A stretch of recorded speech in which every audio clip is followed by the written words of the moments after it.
Adakah cinta itu membutakan? Ya, cinta itu membutakan. Jika kita mencintai Allah Subhanahu Wa Taala, maka kita akan dibutakan selain daripada Allah Subhanahu Wa Taala. Inilah kemuncak cinta yang paling tinggi. Kedua, apabila kita mencintai perihalan-perihalan akhirat, maka kita akan dibutakan dengan perkara-perkara keduniaan. Yang kedua, di dalam kitab Imam Al-Ghazali yang bertajuk Kimia Kebahagiaan, di mana di dalam kitab ini Al-Imam seolah-olah merumus resepi-resepi ataupun rumusan-rumusan kimia bagaimana untuk mengecapi kebahagiaan yang hakiki. Walhasil saya tidak mahulah menghurai atau mensyarah kitab ini secara panjang, tetapi saya ingin menyampaikan beberapa poin yang penting di dalam kitab tersebut, iaitu pada 4 poin yang pertama. Yang pertama, pengenalan pada diri, mengenali potensi diri dan mengenali diri kita. Nafsu kita tu berunsur cenderung kepada mana? Adakah kehaiwanan di mana kita hanya sibuk makan dan tidur dan kerja, ataupun kita sibuk dengan nafsu yang bersifat kesyaitanan, iaitu sibuk pada kerosakan, kesombongan dan juga pecah belah, ataupun kita menyibukkan nafsu kita itu pada perihalan kemalaikatan,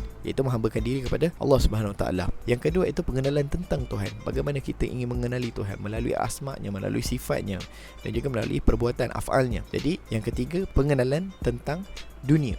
Bila kita tahu dunia itu adakah baqa ataupun akan sirna, dia tidak kekal, dia satu hari nanti dia akan hancur. Dan yang keempat adalah pengenalan tentang akhirat, iaitu kita tahu tujuan akhir hayat kita, ke mana tujuan kita dan apakah nasib kita di sana. Jadi dengan pemahaman tentang pengenalan keempat-empat poin yang terpenting ini yang dihurai oleh Imam Ghazali secara detail dan tuntas di dalam kitab tersebut, maka kita akan dapat memahami kebahagiaan yang hakiki itu dan dapat memahami cinta yang sebenar untuk kita menyuburkan dalam diri kita dengan melalui pintu-pintu pengetahuan, kefahaman tentang pengenalan empat ini. Dan pada pengenalan selepas empat-empat inilah tidak lain tidak bukan melalui satu pintu yang di mana membawa kita kepada cinta kepada Allah SWT. Apakah pintu tersebut? Pintu itulah yang bernama Nabi Muhammad SAW.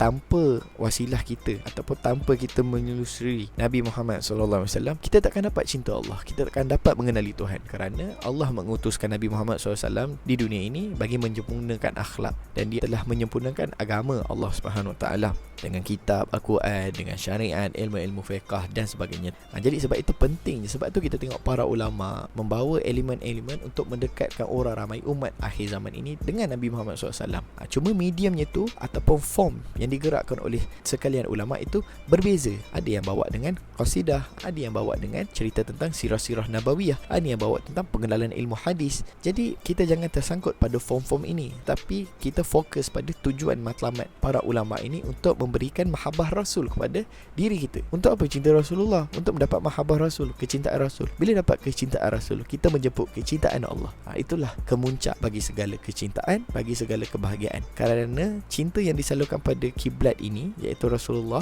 dan juga Allah Subhanahu Wa Taala, di mana tidak lari kedua ini, maka cinta ini tidak akan sirna, cinta ini akan kekal, kerana kita mencintai Zat yang Maha Abadi. Walau bagaimanapun kita menceritakan tentang perihalan cinta, percayalah, kata-kata tak layak untuk mewakili rasa.